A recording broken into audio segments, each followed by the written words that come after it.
The biggest football game in football now is Liverpool versus Man City. El Clásico is dead. Hi guys, welcome back to another episode of TFW. This is a show every Monday dominated by your footballing opinions on a weekend where Dejan Lovren proved that he's still a terrible defender. Benjamin Mendy went from Carabao Cup winner to world-class photographer, and Bundesliga action was halted by protests. But first, let's talk about El Clásico. So first up, got the laptop here with all of your opinions from the community tab on Sunday night. Shine Banana has said Barcelona still has a better chance of winning La Liga.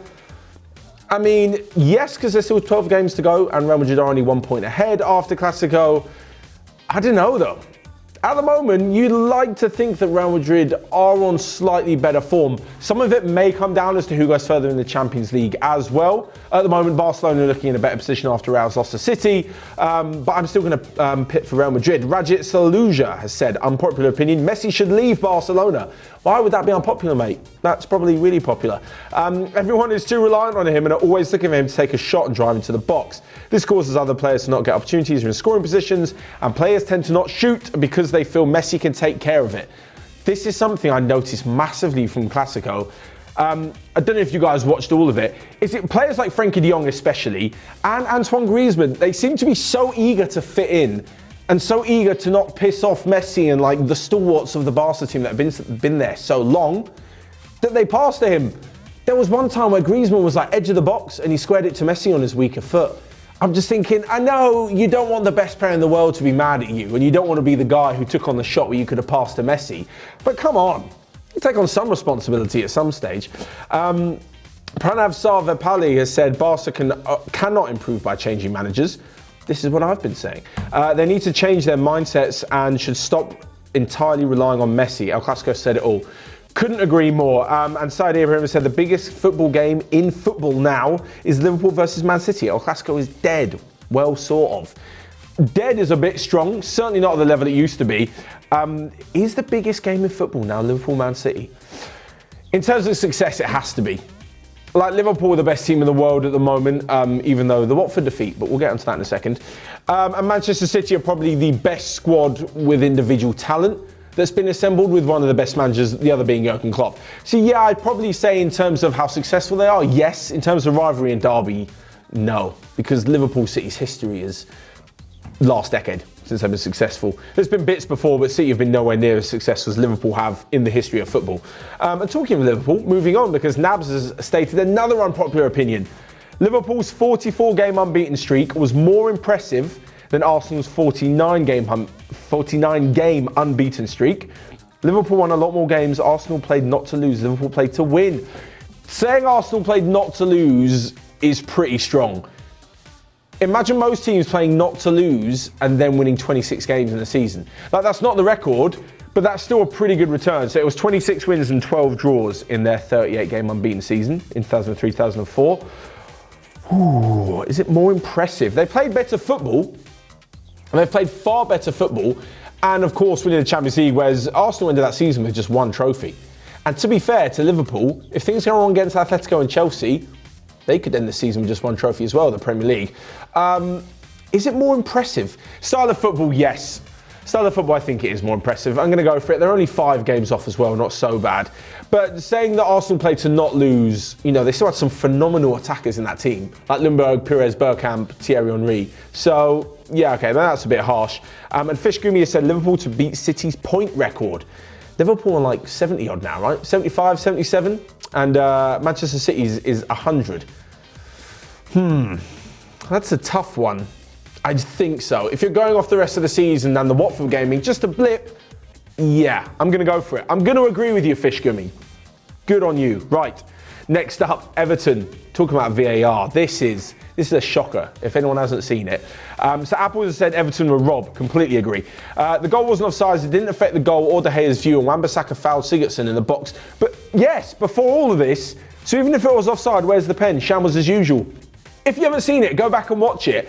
I know that when Sigurdsson gets fouled, it comes out and then it falls to Calvert-Lewin, whose shot hits Maguire, and Richarlison moves his legs and De Gea's put off, whatever. Why wasn't it brought back? There was like a massive foul from Wan-Bissaka. He just cleaned Sigurdsson out. As for the penalty, I've seen both sides to this, so you guys let me know in the comment section. One side is saying that because Richarlison moved his feet out of the way, he made an action. It wasn't towards the ball, it was away from the ball because he knew he'd interfere with the game by the ball hitting his feet. The other side to this is that David De Gea was wrong-footed. And if you see at the moment, there's a freeze frame, at the point when he realises where the ball is after the deflection, it's in line or past Richarlison. So even if he wasn't there, the deflections put him off so much. It's such a tight call.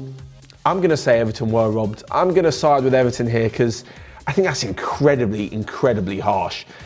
Every other time that a ball is played through, right, and the striker, it comes to a striker who knows offside, he gets out of the way or he moves his body or he puts his hand up and says, I'm not touching it, I know I'm offside. So surely Richarlison being like, I'm not touching this, I'm offside, is the same sort of thing. Constantino Sidonia said the United versus Everton game proved the difference between a good manager in Ancelotti and a bad manager in Ole Gunnar Solskjaer. I'm not so sure about that. Ancelotti's doing really well with Everton. They're on like a really good run of form since the Italian took over. So yes, he's doing well with what he's got at Everton. I think he's a great manager anyway. But if that game proved between the two, I'm not overly sure. I think Ole's still got a few dead players in the squad. He's brought in Bruno Fernandes, and Bruno Fernandes is pretty decent. There are some players at United who really aren't up to that level. Whether you can pin that on Ole and specifically say that that game proved without doubt that one manager was good, one manager was crap, that's a bit too harsh. I think that's not quite on point. Moving on though, Bayern Munich. There was big news at the weekend from the Bundesliga, as I mentioned at the top of the show. There were lots of protests against Hoffenheim's chairman. This was kind of, it all plays out basically over a lot of fans being against the Bundesliga and against punishment because Dortmund fans complained against Hoffenheim's owner, who a few years ago managed to get around the 50+1 rule in Bundesliga, which surrounds ownership and how much of a club an owner can have, an investor can have. And the Bundesliga said, we're only going to punish people, the direct people who are involved in this sort of nonsense. Dortmund complained a few months ago and their whole fan base is banned from Hoffenheim away games for the next 2 years. So obviously Bayern Munich used this as the tool to go and show their support against the Bundesliga, right, and standing against the Hoffenheim chairman. It was directed at him, but he was basically the tool. He was the vehicle in what the ultras and a lot of the fans were standing for. So we'll be waiting to see if Bayern fans, like the Bundesliga said they wouldn't, all, like Dortmund, get a ban from the stadium. It's a little bit confusing, and if you're not really in tune with German football, it can be quite a confusing thing. But yeah, all you need to know is that a 6-0 up, Bayern just sort of kicked the ball around with Hoffenheim and just talked to them on the pitch the last 10-15 minutes. It was really bizarre. Anyway, Judas Iscariot said Bayern Munich are the best team in the world at the moment. They certainly look it. By the way, that was without Lewandowski at the weekend. 6 goals. Absolute fire. And what they did to Chelsea, I'd say Champions League favourites and second best team in the world. I still think Liverpool are the best despite their poor form. Sam the Man YT has said Alphonso Davies is better than Andy Robertson. Oh boy. Andy Robertson's been doing it only 3-4 years at Liverpool, but that's longer than Alphonso Davies. So he's got the consistency on his side. Davies looks like he will definitely be go on to be better than Robertson. That's how good it'd be. I mumbled up my words. And Sikbu, I think it's pronounced. Your guess is as good as mine. Andy Robertson is overrated, he or she has said. Overrated's poor. He's one of the best left-backs in the world. I wouldn't say he's overrated. Alphonso Davies could become better though.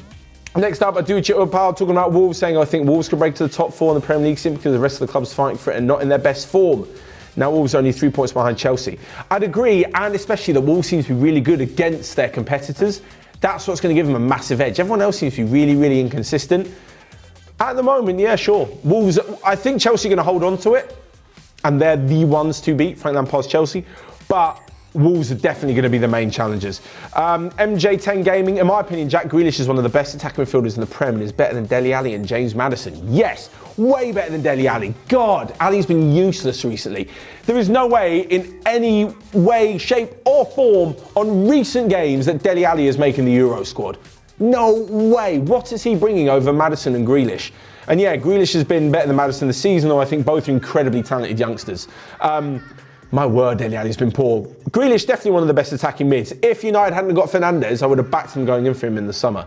And lastly, we're finishing actually on Lampard and Chelsea, because Big Dan has said Lampard would be sacked right now if the other teams around Chelsea were performing better.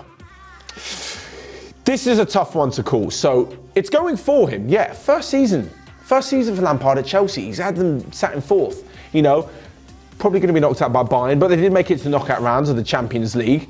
In what was a pretty topsy-turvy group. They're still in the FA Cup as of Monday. Obviously after the Liverpool game on Tuesday night. Let me know, comment section. I feel like he'd have the same excuse that Ole Gunnar Solskjaer does. United haven't been so great, but Ole's apparently blooding through the youngsters. You know, it's not quite his team just yet, yada, yada, yada. If Ole Gunnar Solskjaer isn't being sacked, right, for some inconsistent performances at United, there's no way that Lampard would be, even if other teams are better and Lampard was sat in 7th or 8th. It'd be incredibly harsh in his first season. But on the flip side of that, it's going massively in his favour, the fact they're doing so well. But that is it. Of course, your opinion is what dominate TFW. Let me know all of your footballing opinions from the weekend's football every Sunday night in the YouTube community tab. Look out for the post with my weird face on it. But everything that's discussed in today's episode, let me know your thoughts in the comment section. Smash the like button, hit subscribe. While you're at it, we're edging close to the 400,000. I say edging, we're still quite a way off. And check around for all the other stuff we've got going on Onefootball. But until next time, I'll see you guys later.